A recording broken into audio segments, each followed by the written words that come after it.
A Christmas Gale.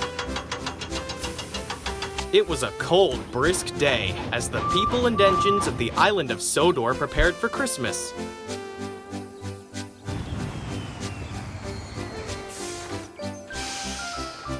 Beautiful decorations hung all along the platforms at Narrated station, and the passengers sang carols as James and Thomas were waiting to depart.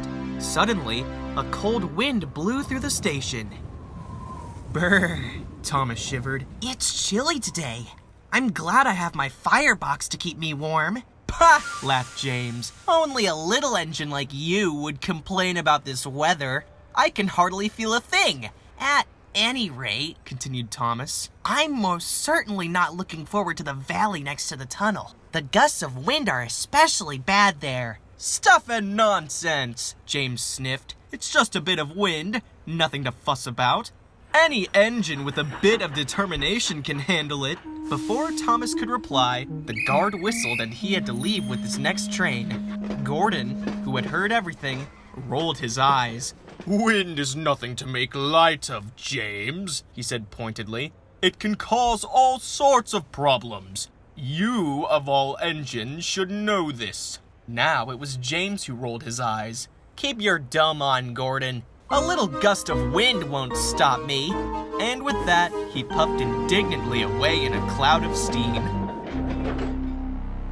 As the weather grew colder, the wind began to pick up even more.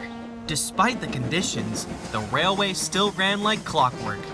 I don't like the look of this weather at all. Snow is one thing, but wind is completely another. Windy weather? Pah! You little engines are just worried you'll get carried away in the breeze. But a big, strong, fast engine like me could handle a blizzard easily. A little wind won't stop me. That evening, James was about to depart with his last train. Henry could see the wind had been picking up, and he was concerned. You better be careful tonight, James, Henry warned. This wind could cause trouble. James scoffed. I'll be more than fine, he huffed loudly over the wind. Honestly, why is everyone making such a fuss? It's just a chilly evening breeze. Maybe you're the one who should mind the wind, Henry, James laughed. We wouldn't want a fragile engine like you to get blown off the tracks. Henry huffed indignantly as James rushed into the night. Despite the strong winds, James was making good time. I said it was nothing. I said it was nothing, he puffed smugly. Unfortunately, James was heading for trouble. Up ahead, an old tree was being blown about by the wind. The trunk had started to bend and sway. Suddenly, with a crack, one of its branches broke away and rolled onto the line. James was going so fast, he didn't see the branch fall into the tracks. What's that? He said suddenly. His driver saw the branch. Horrors! He cried, and he put the brakes hard on. James tried to stop, but it was too late.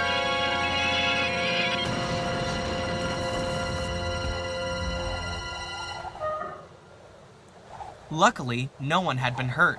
His driver and firemen checked him over. Your front wheels have been damaged. We'll have to telephone for help. But the phone lines were down. James's driver sighed in defeat. Looks like we're stuck here for the night, he said. We'll just have to do the best we can to keep the passengers comfortable while we wait for help to arrive.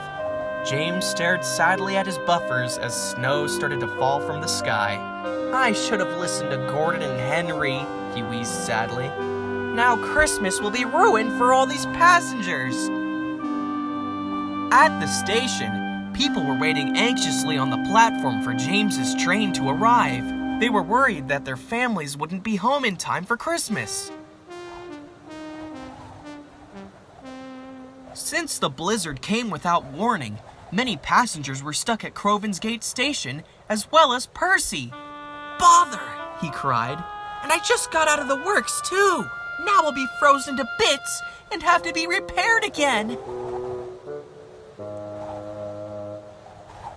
Luckily, James's guard had managed to find a pump trolley and went and found Henry's train to tell them the news. Henry and his crew agreed to take him back to the station.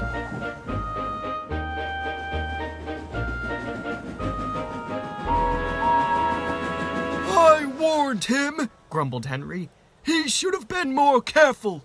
That doesn't matter now, Henry, reminded the station master. Now we have an engine blocking the line and no power to call for help. It serves James right to freeze out there, jeered Diesel. That may be so, said Peter Sam, but I'm worried about his passengers. They must be freezing.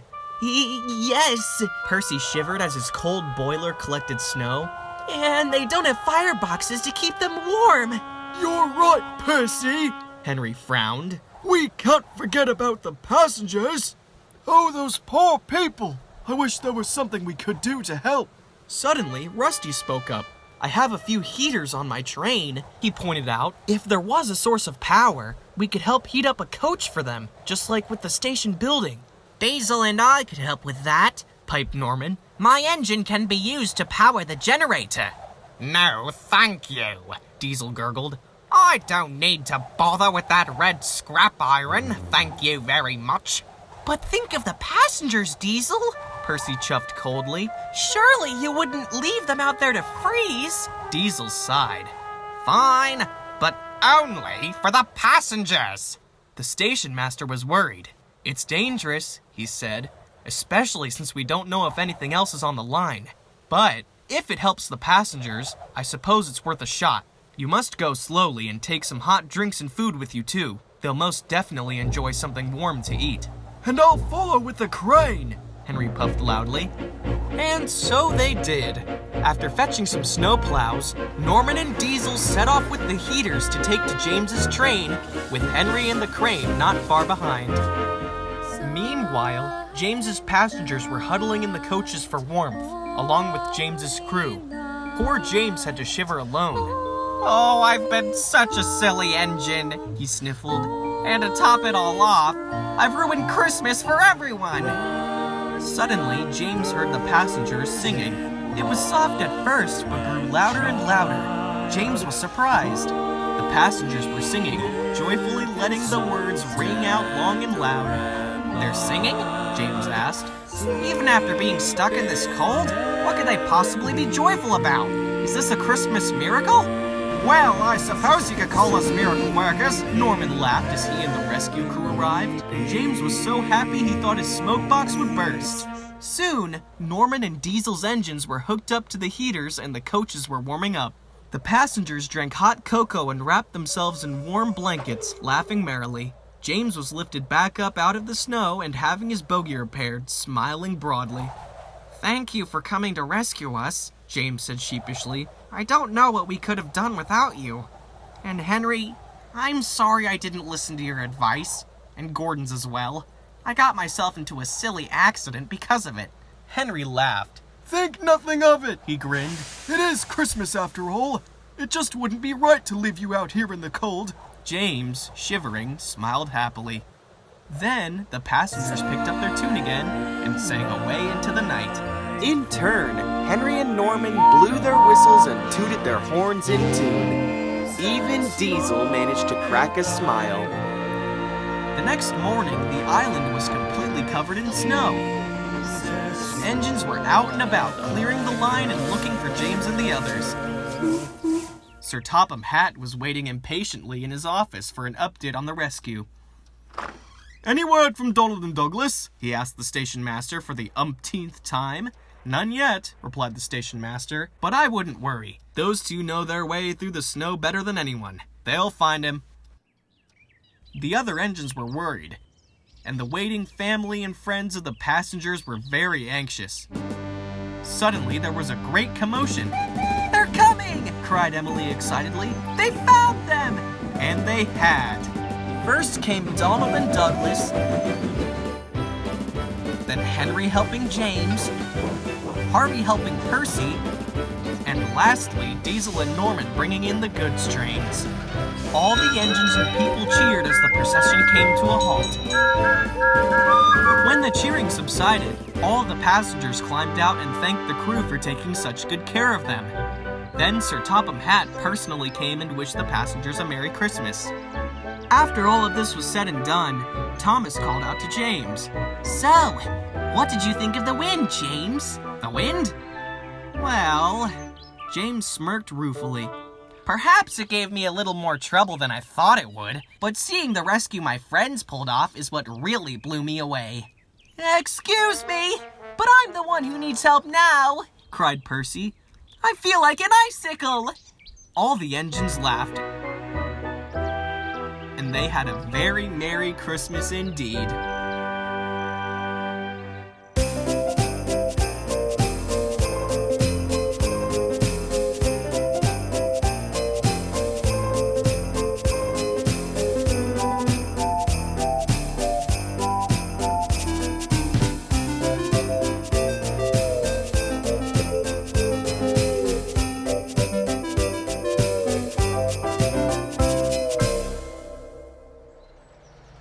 Oh, I can't believe Sir Topham Hatt trusted me to help engines out of the snow. I hope I didn't forget anyone.